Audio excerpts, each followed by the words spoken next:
मेरे साथ एक बहुत खास गेस्ट यहाँ पर जुड़ रहे हैं। वो सीनियर जर्नलिस्ट हैं बीबीसी के, और ख़ास तौर पर उन्होंने जो कहानियाँ और प्रोसीडिंग्स रही हैं कानून की, माल्या से लेकर नीरव मोदी के केसेस को, उसको उन्होंने कवर किया। समझने की कोशिश करते हैं कि कितनी मुश्किल है ये प्रक्रिया और कितनी ज़रूरत है लगातार भारत को इसको परसू करने की। How I've seen cases in the past. I've reported on cases like the Abu Salem's extradition in Portugal, in Lisbon many years ago. And it's very difficult. Despite the fact that you may have the extradition treaty, it helps. But there's a lot of process. Does the time and the law, legal process eventually help the economic offender or someone who is actually a fugitive? I think the law definitely helps the economic offender. The fact that Britain is part of the European Convention on Human Rights, it is answerable. The justice system here is essentially answerable to the European Court of Justice. Means that there is a huge sort of the concept of human rights plays a huge and significant role in proceedings. And as a result, they do tend to drag on, extradition proceedings do tend to drag on for years and years. A great example is just from yesterday, Julian Assange, the Home Secretary Priti Patel, signed off on his extradition yesterday, and yet he still has a legal process that will extend to a minimum of another 3 to 5 years. And it will eventually go all the way to the European Court of Justice, and his extradition will be decided, as will, presumably, in the case of Nirav Modi and Vijay Malya, the cases will be decided eventually by the European Court of Justice. जनता की राय लोकतंत्र में सर्वोपरि होती है, इसलिए नाराजगी जो नीरव मोदी और विजय माल्या जैसे मामलों में लोगों के मन में है, वो समझ में आती है भारत में, खासतौर पर 2018 के बाद से। लेकिन साथ में ये भी सच है कि जिस देश में वो आ गए हैं, वहाँ पर उस अपराध को साबित करना होता है वहाँ की अदालती कार्रवाई में, जिसमें वक्त लगता है। उस वक्त का फायदा एक तरह से आप कह सकते हैं कि उनको मिलता है। इसीलिए हर स्तर पर एक्स्ट्रेडिशन ट्रीटी होने के साथ साथ इस तरह के मामलों में हर स्तर पर दोनों देशों के बीच होने वाला सहयोग, राजनयिक हो, कानूनी हो, वो बहुत ज्यादा क्रूशल हो जाता है। I don't know if that's the right word, but some kind of a protectionism because of the laws here. Absolutely. Not back in India. Absolutely. And, fairness or unfairness is ultimately society needs to judge that.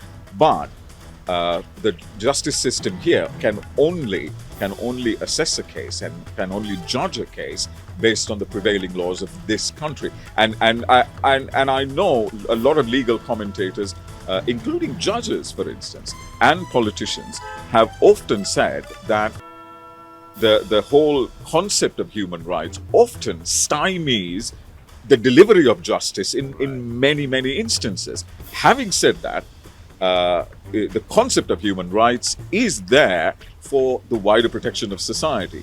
In some instances, it may not fairly serve society, but ultimately it is for the greater good of society. हम इस वक्त London के parliament square पर मौजूद हैं और यहाँ उन लोगों की प्रतिमाएं लगी हैं जिन्होंने अपने लोगों के लिए अलग अलग स्तर पर हक और इंसाफ की लड़ाई लड़ी है। तो स्वाभाविक है यहाँ पर गांधी जी की प्रतिमा भी मौजूद है।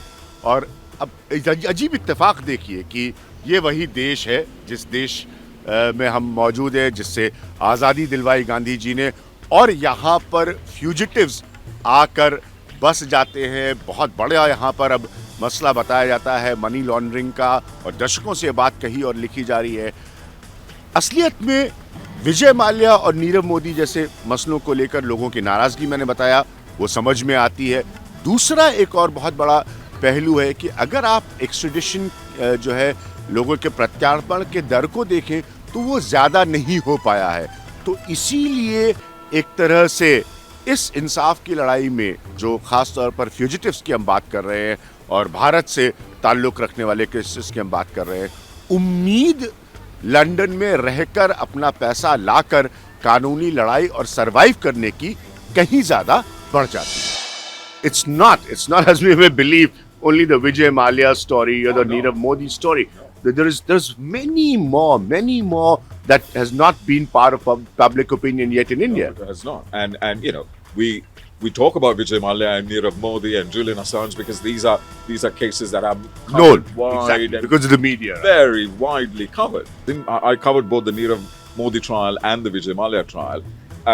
And the time devoted, for instance, to prison conditions, for instance, ventilation in the prison in Mumbai, natural light in the prison in Mumbai, the amount of time and effort and resources devoted to issues like that is quite extraordinary. You know, 8, 9, 10 hearings will be devoted to how will Mr. Malya cope with the conditions at Arthur Road Jail in Mumbai.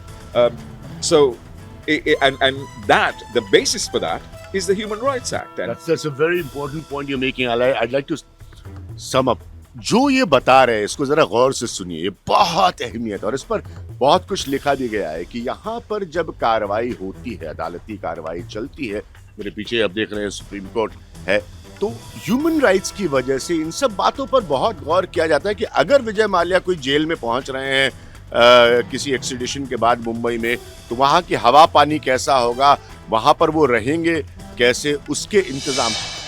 तो इसमें कोई दो राय नहीं है कि भारत को सफलताएं भी मिली हैं। तो ब्रिटेन के साथ एक्सट्रेडिशन ट्रीटी पुरानी है और यहाँ की प्रक्रियाओं को देखते हुए ऐसा नहीं है कि सफलता की उम्मीद छोड़ देनी चाहिए।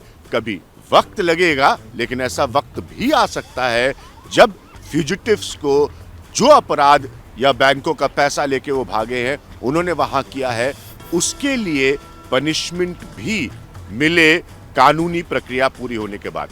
ये है मेरा आखिरी का पॉइंट जो कि बहुत अहमियत रखता है भविष्य की ओर देखते हुए। मैं अभिज्ञान प्रकाश इस खास सीरीज के लिए लंदन से।